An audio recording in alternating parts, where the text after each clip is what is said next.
Bonjour, ici André Pinard. Hier, le 8 avril, en après-midi, on a pu assister à quelque chose de rarissime, une éclipse totale, une éclipse solaire totale.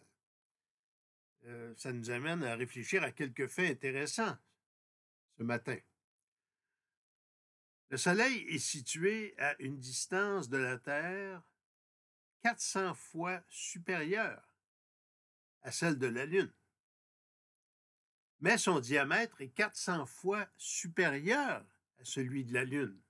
De sorte qu'hier, lorsque la Lune s'est placée devant le Soleil, eh bien, c'était une éclipse complète. Quelle précision! Et les orbites des astres sont précis à tel point qu'on peut prédire plusieurs années d'avance la position que certains astres auront dans le ciel. Qu'en est-il de la précision avec laquelle Dieu a créé notre bonne vieille Terre? Si la vie a pu s'y développer de la façon dont elle l'a fait, c'est en raison de sa position dans le système solaire. Et si elle occupe cette position précise, c'est que le Dieu créateur l'a mise à cet endroit selon sa sagesse infinie. Bien, aujourd'hui, je vais vous présenter le deuxième chant du psaume 104 qui résume les troisième, cinquième et sixième jours de la création. Troisième jour de la création, l'apparition des océans, des continents et de la végétation. Le cinquième jour, la création des poissons, des oiseaux. Et le sixième jour, l'apparition des animaux terrestres ainsi que la création des humains. Le sixième jour. Eh bien, ce deuxième chant du psaume 104 est tiré de la version Gonin de 1998 et ce deuxième chant est constitué des couplets 5 à 9. Que ce chant puisse nous propulser dans l'adoration de notre Dieu créateur et le remercier pour sa sagesse et sa puissance.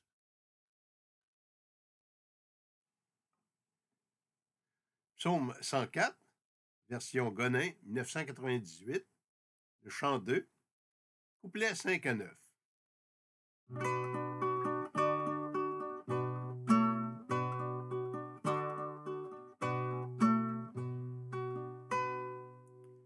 Ainsi la mer que ton compas borna, à sa limite une main l'arrêta, pour l'empêcher de couvrir le rivage. Ce beau chef-d'œuvre est encore ton ouvrage. Tu fis descendre au creux des monts les eaux, tu fis sortir fontaines et ruisseaux, qui vont coulant et passent tes murmures, parmi les prés que les montagnes murent.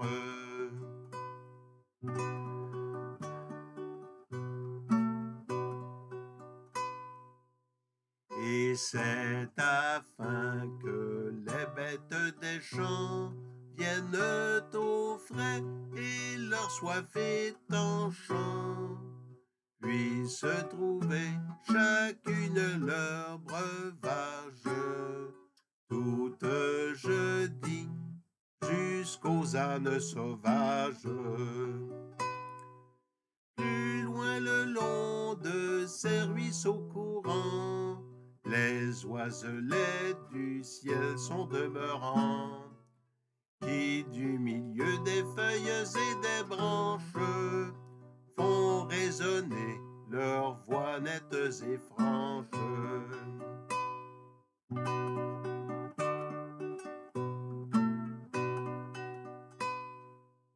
Les monts pierreux arrosés de ta main jouissent aussi de cet art surhumain.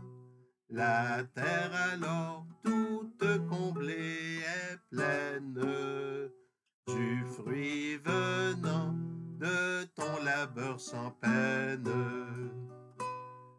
À la saison, tu fais par monts et vaux germer le foin que mangent les chevaux, et toute plante offrant sa nourriture pour restaurer l'humaine créature.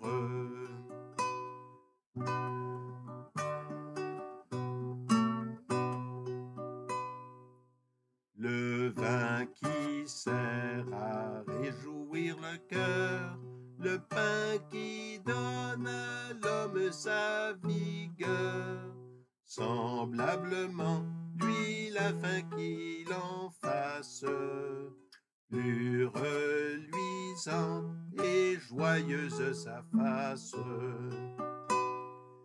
Tes arbres verts prennent accroissement, ô Seigneur Dieu, et sur le mont Liban, les cèdres hauts que ta bonté suprême, sans artifice, a plantés elles-mêmes.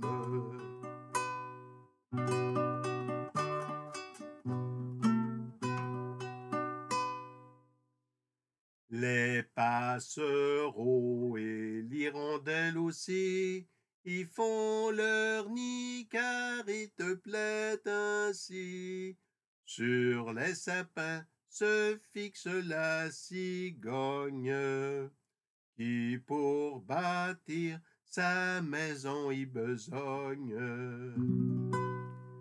Par ta bonté, les monts droits et hautains sont le refuge aux chevreuils et aux daims. Les rochers creux sont ordonnés pour gîte aux plus petits, aux lièvres qui vont vite.